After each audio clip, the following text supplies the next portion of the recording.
Hey. Nancy, I know you all can hear her heart just from the first 5 minutes of conversation.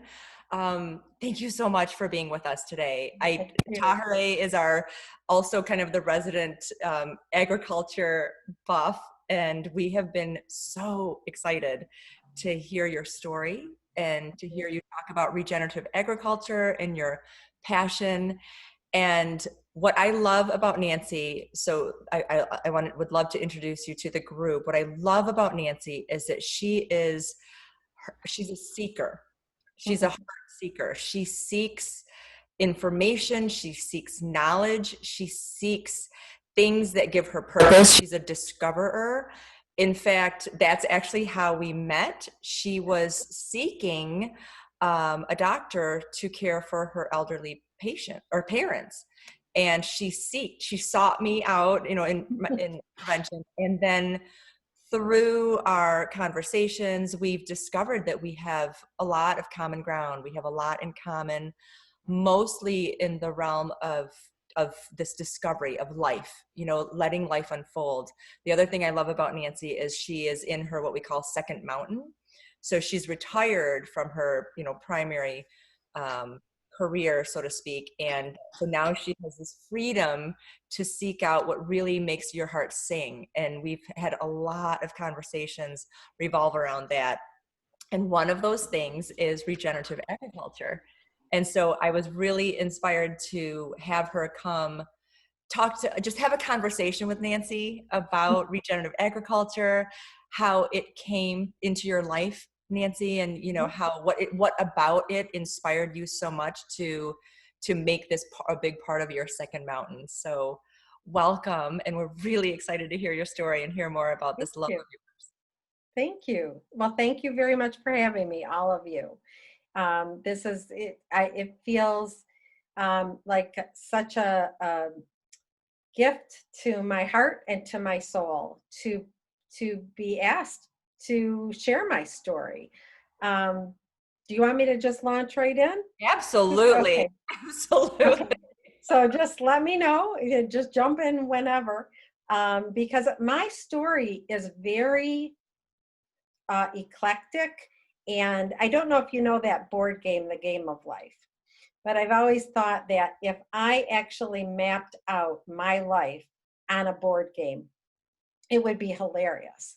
I mean, it just, I have ventured into, it might be something along the lines of Lord of the Rings, because I have ventured into many different landscapes, many different arenas, many different communities. And I think community is a key word for me. And so my adult life particularly has been very eclectic, and I don't have any one career that I retired from. In fact, I don't even consider myself really retired, and nor do I think I ever will. And uh, part of that is that I feel such a desire to um, be part of this, what we can probably all in this world now see and agree that there is a new way of living that is about to emerge or is emerging. I have always felt that and known that in my life. It would come in the form of, I don't think I belong here most of the time. Um, Most of my different careers, my different pieces. In fact, I'll tell you the one period of time that in my adult life that I did feel like I was right where I needed to be, doing right what I needed to do, was when I was homeschooling our two sons, because I had left a kind of high powered computer systems engineer, systems developer position with General Motors and electronic data systems. I had left that dress for success corporate world job to stay home with my sons and and get them into school, raise them to the point where they were in school all day. And interestingly enough, that didn't happen because we ended up homeschooling. And so that became a couple decades worth of a career for me. But even then, I didn't feel like I belonged in the world at large, that the timing was wrong, that why was I born now? Because I just saw things so differently. I now realize there's a lot of us that saw things differently. But at the time, it seemed like that was just me. Even in a world of homeschooling, which was really out there on the fringe when we started, just barely legalized in the state of Michigan. I'm in the Detroit area, by the way. And so even at that time that I was involved in homeschooling, which was so alternative and out there, I felt like I was alternative within that world, because many families that we were connecting with, the way that they wanted to homeschool was different than the way we eventually found our way to homeschool, our sweet spot with homeschooling. Now, the reason that that's really, I think, pertinent to this regenerative agriculture, and because I could go way on and tell you so much more about me and jobs I've had and things I've done, but not the point. The reason that that's so pertinent to regenerative agriculture is because what we learned to do during homeschooling, the homeschooling years, was to trust ourselves and to trust life and to trust nature. And really that they're all the same thing, really. So it took us a long time though to get there. But we had this love of learning, and we very quickly found our way into what I would call self-directed learning. Learning all the time, the world is our classroom. So this is why I didn't feel like I fit in, because many of the families we were homeschooling with in our community were more take the conventional school books and courses and textbooks and do them at home and do them on your own time, but still do them. We were more of a let's go outside, let's learn about our world, let's go on experiential things, and let's do some math in there too, because that's important. Let's learn how to communicate and to read and write and express ourselves, but let's also learn about ourselves. And in learning about ourselves, let's play to our strengths. Let's challenge ourselves to expand. But if we're, let's just not work against our nature. Now, it's easy for me to say all of that in retrospect. That was not exactly, it wasn't that smooth. However, it was just such a lesson for me and for us as a family. And it was also a parallel journey, of course, to many other arenas in which we as a family, or I as an individual, got off the beaten path or the mainstream concrete path and got onto my own little, or beat my own path. If you don't find the path, what's the saying? Create your own. I forged many paths. Alternative, what I'll call a natural approach to my health, but it was at the time called alternative medicine or complementary medicine. There would have been a time when I would not have even seen Taki Dr. J, because she had that credential that I didn't want anything to do with, because I had not had success seeing MDs or DOs with some early health challenges. So anyway, without going into all of that, it was a journey of getting off that path and finding my way to working with nature itself, working with my nature and trusting that no matter what I was hearing around me. And I was hearing plenty. And so in education and in health, in the health arena, and even in religion and in some other arenas of our lives, even in a financial way, like because I had this high powered job and I quit, and we were living very simply because we wanted to but also needed to.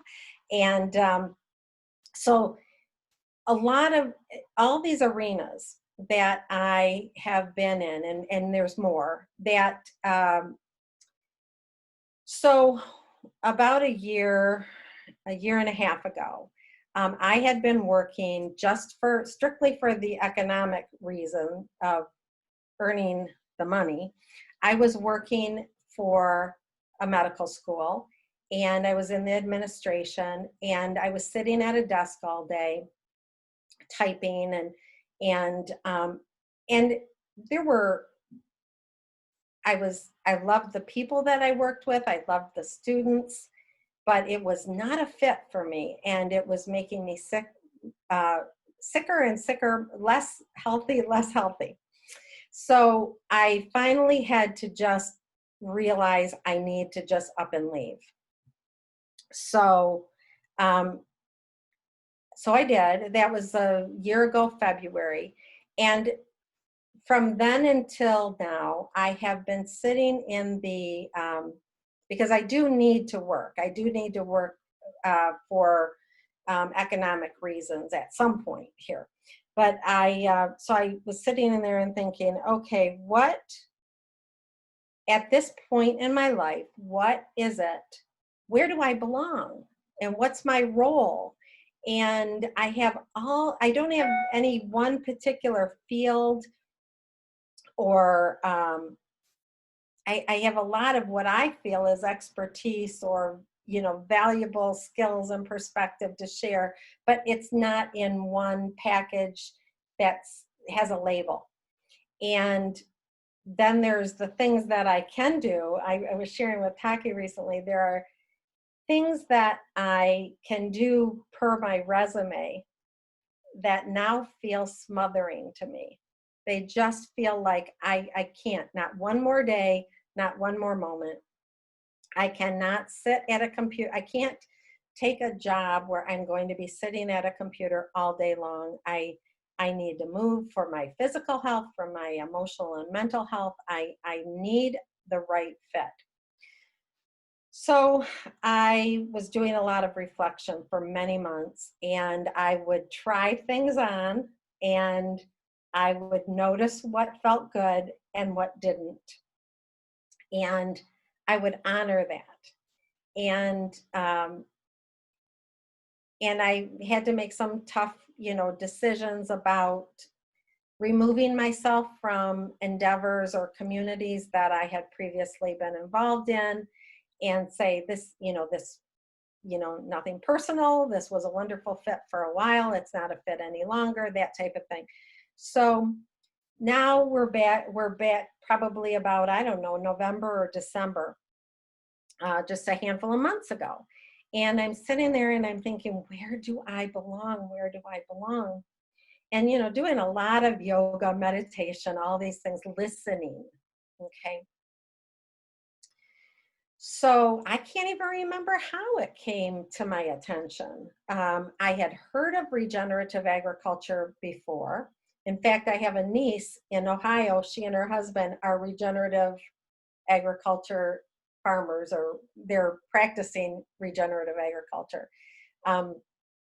And they've been sharing with me a little bit over the years. I guess I just didn't, I wasn't understanding enough at that point that that's exactly what they were doing until I started learning more about it.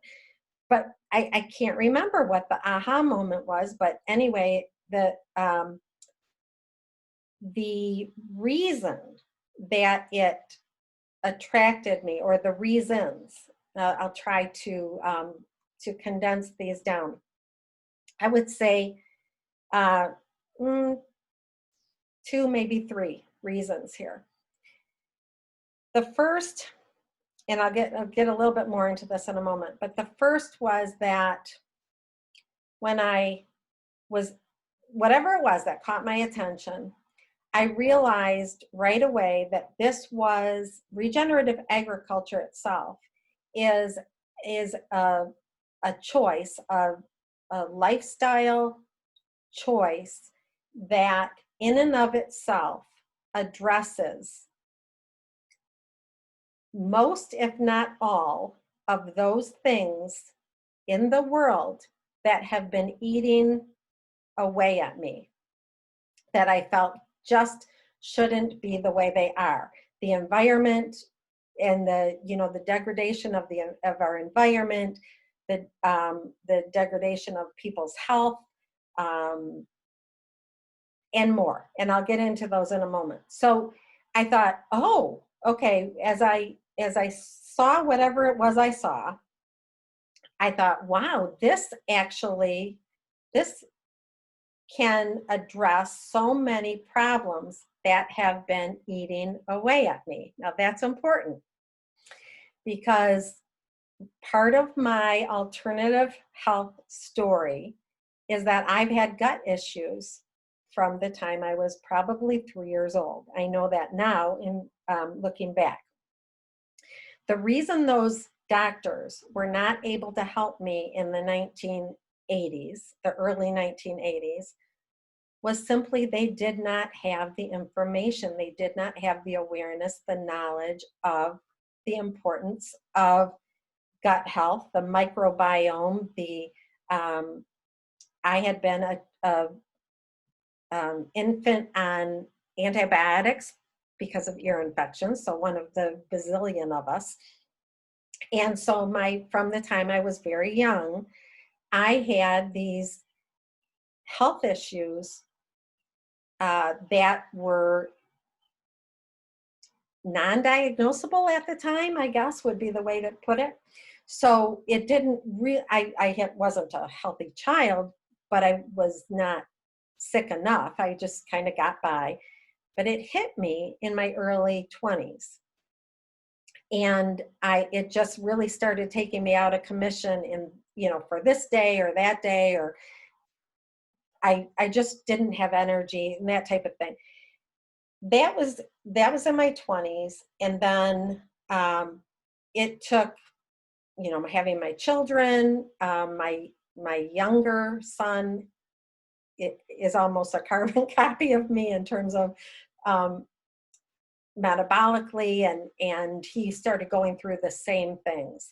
And so through his journey, through my journey, through the increasing, through research and the increasing awareness and knowledge about the gut and the body and all of that, I was finally able to, about 2 years ago, finally, what I would say, heal my gut enough that I have enough energy now, consistent energy, to be able to apply it and follow through. Which sounds, I'm 60 years old now, and it makes me somewhat sad to say that up until very recently, till my late 50s, I would have so much passion and so much vision and so much, but I could not follow through. And here I am at this retirement age, I don't want to start a new career. I don't want to go back to school for a credential, that type of a career. But I do want to be engaged, actively engaged, and now finally just feel like I can get in there and follow through and make some of that difference that I wanted to make. And now I feel very fortunate that I look back and I have such an eclectic background that I've dabbled in all these different arenas, and I have friends and former coworkers and communities that I'm connected with. And so that's where I was sitting. I was like, well, now what? What is the way for me to contribute and get the most, make the biggest contribution towards the world I would like to live in, I would like my children to be able to live in, given what I have, given that I will always want to learn, but I'm not necessarily willing to go back and get another degree, and maybe I will, you never know. So, so all of that being said, regenerative agriculture was like, wow, there's a lot to this. I'm not going to necessarily be the farmer. I don't have that kind of energy. And I have been an educator. I have been a systems developer. I have been a coordinator. I have been an administrator. I can spread awareness. I can get the word out. I can start talking this up to whomever shows any interest in hearing about it. Okay, so here I am, right? And so from just November till about now, I have been diving in and learning more and more about regenerative agriculture. As I've been learning about it, I have continued to do that same thing where I'm noticing what seems to fit for me, what doesn't seem to fit for me. So one of the things that I've learned about myself, which I kind of had clues about before, but it really drove home to me now, is I'm not as much a thinker as I am a feeler. And I love to learn, but what happens is I learn it enough to kind of get a foundation. And the whole time I'm learning, I'm feeling into it. But I can't necessarily, I'm not going to be the person that spreads the awareness at a detailed level. Because even though I learned that detail on a Tuesday watching a webinar, I've already, forgotten the detail by next Tuesday, because I'm up in the big picture networking connector. How can I get this word out? Oh, who came to mind as I was learning that? Maybe who do I reach out to? What do I say? Because at this point, I'm wanting to spread seeds, plant seeds, spread seeds, water the seeds, and kind of get a garden growing here. And now, and having said all of that, now I'd like to back up a little bit and just say some of the things that I have learned about regenerative agriculture that just really light me up. Regenerative agriculture is nothing different than me healing my gut. So it's all based on working with nature, connecting to those resources, to those inputs that will help the self-healing, the regeneration of the gut, or the regeneration of, in this case, the soil. Okay, so the soil has this all these microorganisms, all the good bacteria, all that, and these are the things these are the details I can't even talk about because I don't retain them, which is hilarious. But I mean, I could make a PowerPoint, and but that's just not where I'm at today. Okay, maybe I will be later, but that's not where I am right now. So there's things like, all the different bacteria, the mycelial, whatever, I don't know. I can't even go there, and I'm sorry. I wish I could. The point is that what regenerative agriculture is, the foundation of it is let's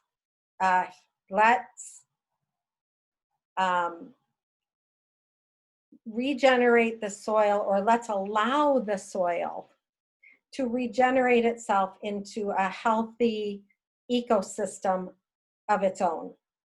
And from there, all the other benefits will cascade out of that.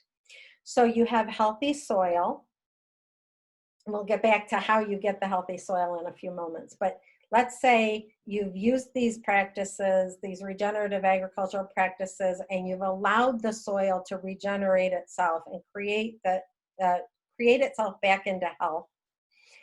And now the food, or the plants that grow from this, are now healthier food and plants, with the nutrients that have been missing in so many cases in our food, but not just our food either, because every it's like you're just saying, okay, nature, we're gonna kind of back off. We're gonna kind of help you with what you need, but otherwise we're gonna let you do your thing, and we're gonna let you regenerate. So whatever plant matter grows out of that soil is going to be a healthier plant.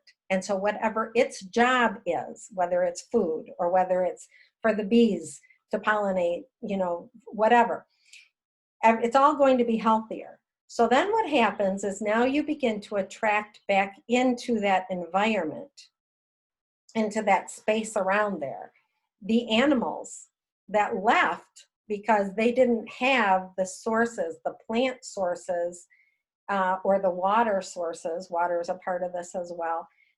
They weren't getting what they needed from that environment any longer because the soil had been depleted. There would be poisons in the environment, the pesticides, the herbicides, all of the, insecticides, all of that. So there would be this lack of what the animal life needed. So they would either die off or they would go elsewhere. So now they're coming back. So you've got your bees, okay, and you've got your insects, you've got and then the whole food chain. It just starts coming back. And as they come back in, their outputs become the inputs for the soil and the plants. And the soil's outputs become the inputs for the animals. And now you've got this, and we are animals, okay? So we're part of that. And we are just a part of it. We are not it. And that is such a paradigm shift for many of us. We are not it. We are just a player. Okay, and we're a very conscious player, and we could play a really wonderful conscious part. And we can also play a part that is not so supportive of that whole picture. So now you've got this ecosystem that is healthier, and you've now, let's say now you've got the farmer. The farmer is selling their food at the farmer's market or at a local market or whatever. And it's healthier food. And people begin to know that, because as soon as you eat that food, you just intuitively, instinctively know that food is giving you that broccoli, that head of broccoli was tastier, or it just satisfied you. So you're going to go back to that farmer. So that farmer is now, that farmer's produce, products and produce is now in demand, okay? And so they're making a fairly good living. People are coming and they're supporting them.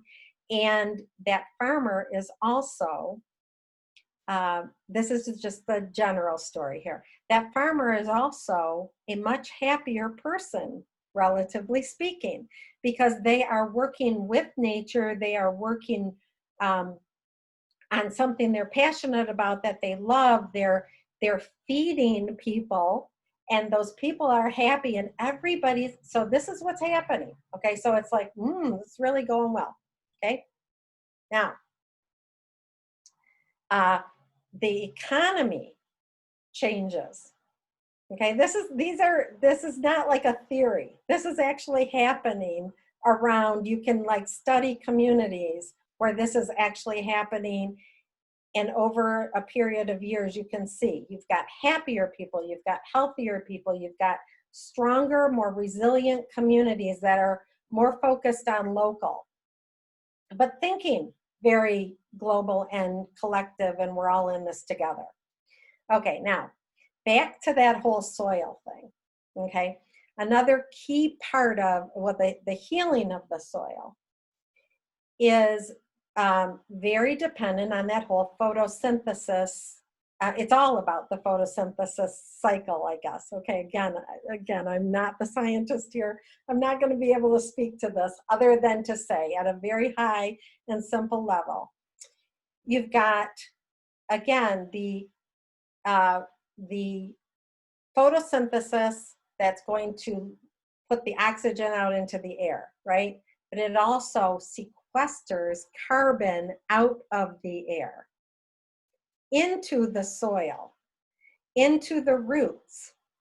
And that's what does the healing, okay, overall. They had a very high level, simplistic, okay.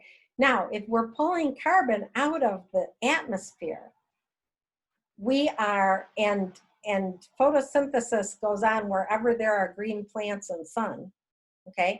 So look at the potential here, and the potential is huge to reverse the effects of all the carbon that's in our atmosphere, whether you want to call it climate change, whether you want to call it global warming, whatever you want to call it, there's way too much of it in the wrong place right now. It's not supporting us, and we're not supporting it. So we need to, so one of the practices of regenerative agriculture is let's green up the land, okay? Let's get things planted. Let's not have a lot of fields just sitting there with no green. And so let's for instance, one of the practices is in the off season, if you're not, or if you're rather than let a field just sit there, just the soil, just the dirt, you want to plant a cover crop. And so that's going to keep this photosynthesis going. And you also want to plant a cover crop that is multi crop. That's not the right term. Can't remember. Not monocrop, not one crop like all wheat, but you want like the wildflower, the mixture of many different seeds, so that you've got the diversity working for this ecosystem and for the soil, bringing in different nutrients and that type of thing. So this is a huge, regenerative agriculture is a huge opportunity for our global environment. And at the same time, it is growing, we're growing food. And at the same time, we are creating livelihoods and creating community. And so all of this, and this is why I fell in love with it. And I already, because this is how life goes, I already was just such a foodie. I wasn't really I hadn't grown my own food for many years for a variety of reasons, but I frequented the farmers markets. I would seek out the good, healthy. Where's the good meat? Where's the grass-fed meat? Where's the, I would drive all over the place to get the right eggs, or, that's what I did for my family, because again, we had some health challenges that we were trying to address. And so by the time this all came to my attention, I already had quite a network and quite an awareness of some of these practices. I just didn't understand how it all kind of came together. So when I heard about regenerative agriculture, I just I thought I've got to learn about this. I've got to share the word and just spread awareness of this. And so another key component to regenerative agriculture practices is to not, it's called no or low till. So in other words, you don't want to disrupt this soil ecosystem any more than you absolutely need to in order to get the seed or the plant starter into the ground and growing. Because when you disturb it, you've just messed up all these connections, and now it has to, regenerate itself more. So, and then a key component to regenerative agriculture is grazing. And so animals and the livestock are a very key component. Now, there's a lot of energy in the world today about around plant-based diets and do you eat meat or don't you eat meat and all of that. And that there's you can learn a whole lot about that. But the key to this is remember that to have your entire ecosystem, you need the inputs to go to one to go to the other, and then the outputs to come around, and you need this circle. And the animals are important in this. So whether you eat that meat or not, that's not the point. The point is that we need we need this cycle. We need to reestablish all those cycles. And this is what I kind of think about it. All those little cycles that we learned about in, first or second grade science, when we drew the high level diagram, that's to me what it goes back to. Photosynthesis and, just all the different little weather patterns, all of it. It just feels like we have a great opportunity here to reconnect to nature in a way that says to nature, we see the wisdom and we'll get out of the way. Just let us know what you need and we'll help, because we all win. So that's kind of that's kind of my spiel. Nancy, I love you basically took a very, very broad topic and distilled it down for us so beautifully in a way that connected all of the dots, just like your life, just like you and your life, you were able to connect all the dots and see the divine guidance in all your challenges. It's, that is your life is a great metaphor for, what's happening in our community and on our planet, and how you distilled regenerative agriculture down to the simple fact that every single one of our global challenges right now can be reversed and healed with this science. Yeah. The health of the human being, our economy, yeah. Our spiritual health. I love that you talked about that farmer being spiritually happier because he is participating in an activity that he feels is fulfilling his life purpose, at the same time contributing to the greater good. Yes. And lest we forget the final comment that you made about how impactful regenerative agriculture can be to helping mitigate global warming.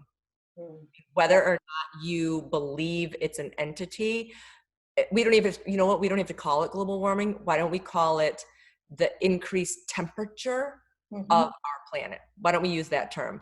But the fact that you were able to connect the dots and help us realize that this simple science can help this one huge challenge. And thank you so much. That was a beautiful Oh, story. thank you. Thank you. Thank you. I'm glad that you feel that way. Yeah.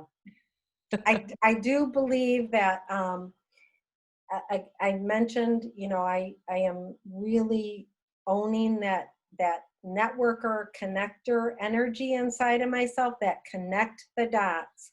And I am seeing that that is my role in this. And how to do that, I don't know. That's going to unfold day to day to day. And Well, and I want to say that too. You mentioned that a few times. You don't know the science behind it. You're the feeler, and that's the beauty of it.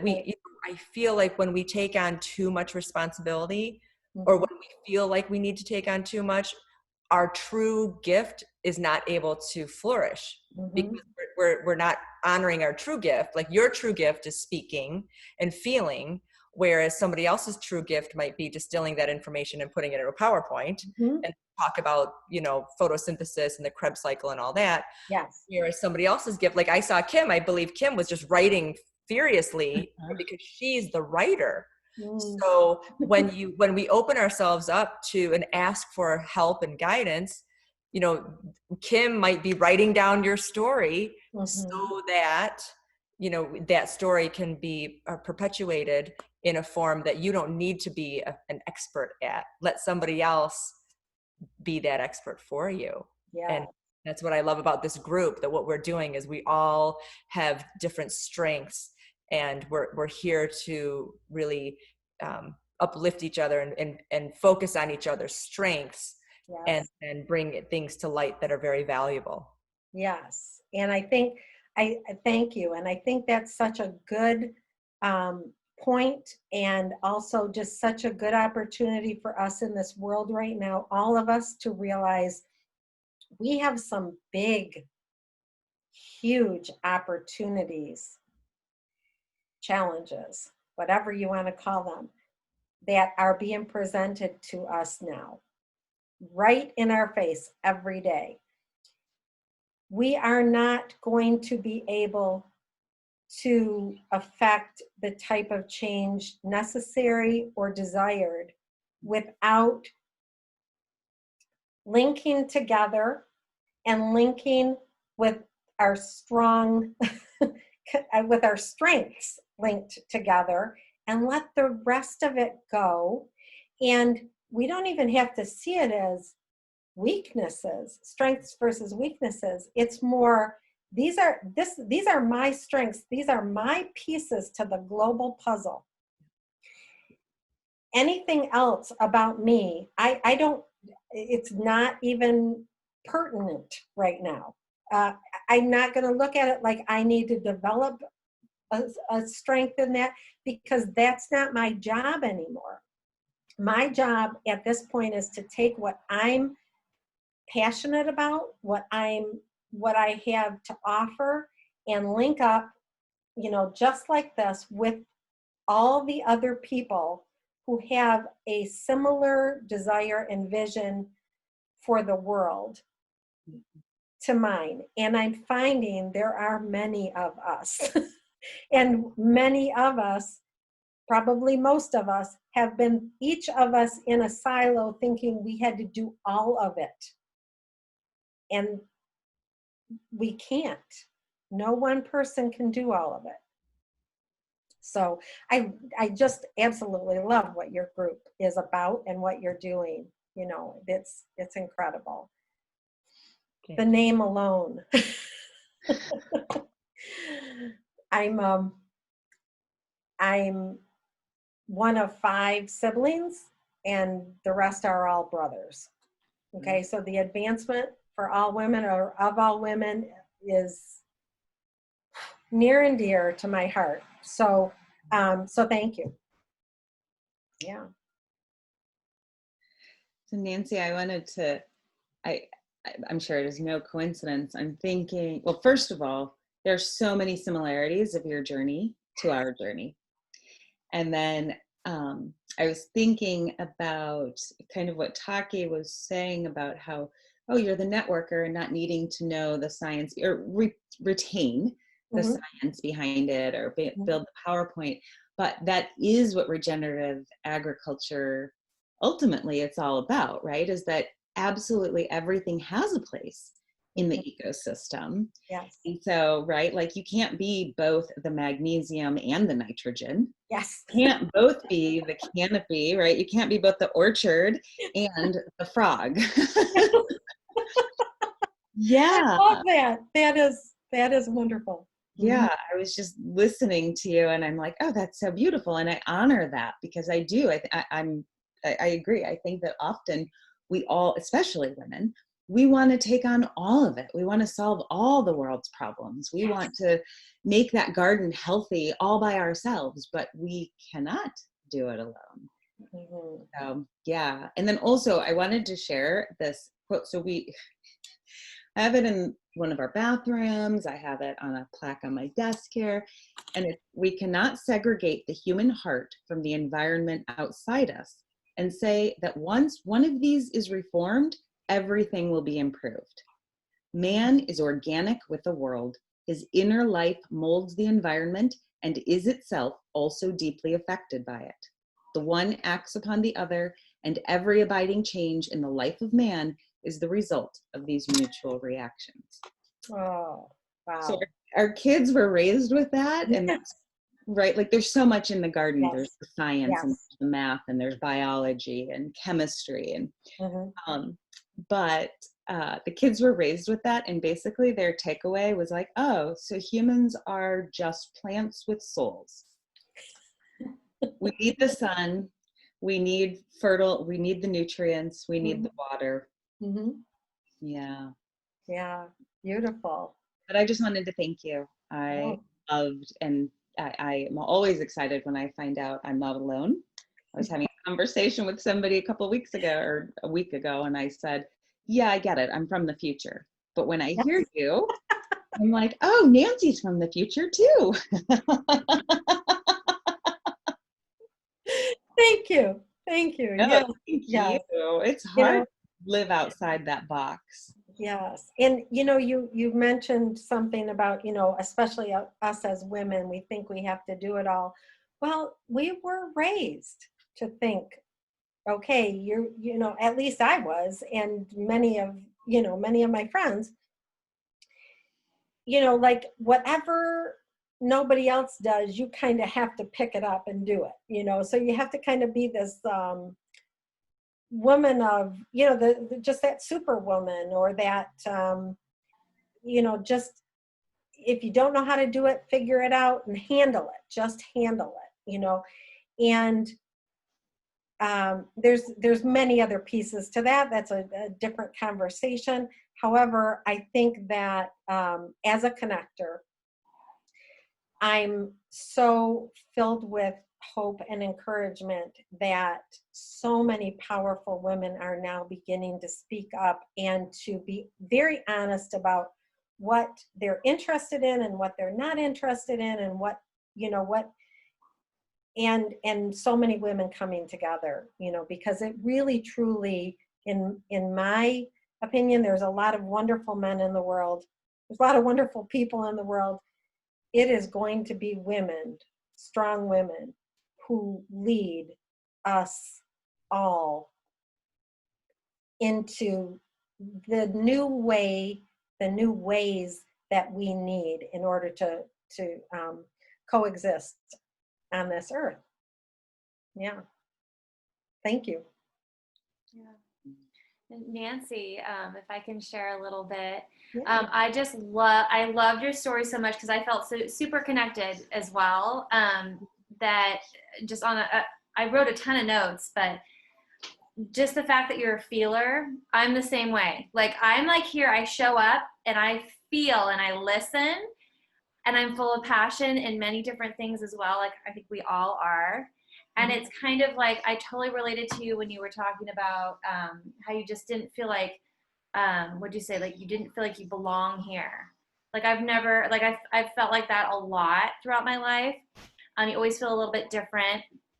and you're very sensitive to the things around you, and so I totally relate to you in that. And I just love your story, how it makes me feel nice because to listen to you, because of all these passions that you have, and you're still like, now you're just seeing how they all fit together. Mhm. And I think a lot of us are always searching for like, well, how do I put all of these things that I love into one thing? And maybe it's obviously okay not to have to put them into one thing. Mhm. But I appreciate that you are super passionate about this and trying to spread the word, because there's people and families like me who we just started to garden in the last 3 months, and it's been something that we've always wanted to do, but didn't have the time to do it. And now that we do, it feels so right. And it's like, why, like how can we teach others to do this as simply as possible? Because like you, I'm very simple. Like, keep it as simple as possible, because I feel like most people just want the simple. They don't want it to be hard. So let's just start really simple and then go from there. So I would love to connect with you more and see what you're doing so that I can connect with people, because I'm just starting this too. And I tell people, I'm like, hey, I've only had my tower gardens since November, and we're doing all this gardening, but what do you know? And let's help each other, and not acting like I know anything, but being the leader. I feel like I'm being the leader. Yes. In a way, but I don't know what I'm doing, and that's okay. Like, whatever, I just tell people. But I don't know what you're doing as far as trying to reach out to people, but I would love to kind of listen, be with you, like right behind somehow over here in California, and try to learn from you, and Tahare, like, I know you've been doing this probably, but like the simplicity of it, like how do we start and teach people like how easy it is, you know what I mean? And to see the possibilities. Yeah. When you two connect, I want to get in on that. I want to learn from both of you. Yes. Well, learn from you. I would love to do that. I would love to connect. If you can give me all your contact information, and we can figure out the best way, best timing, and best way to do that, I would love to continue this conversation. The very short story to it is to, for me, is to be okay with saying I don't know, and then just dive in and start asking the questions and just see what connects and what doesn't, and be okay when something doesn't, and be okay when or it connects for a little while and then says, okay, that was enough, of that, because I got what I needed from that, and that type of thing. So I would just absolutely love to continue the conversation. You can maybe even let me know the best way for that. And what we'll do is, with your permission, Nancy, if we end up posting this on our website, I know you have a lot of favorite resources that you've passed along to me. So we can post a link to your favorite resources. I know Dr. Zach Bush is one of your big. So Nancy put together. Nancy and I had she put together a Regenerative Agriculture 101 for me. So she sent me the link of all her favorite quick little videos, like an hour webinar, a couple sciencey webinars. So what we can do is we can post your Regenerative Agriculture 101 links on the website, so anybody listening to this can actually go to those links as well. Great. Oh, perfect. Yes, perfect.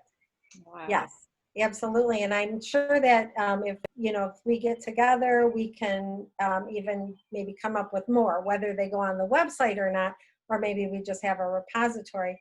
I do want to tell you very quickly, I know we're over time here, and just say really quickly that I have I've been sort of stalled, and you women have jump-started me in this. I'm going to pick back up on it. But I want to create a movement called Common Ground.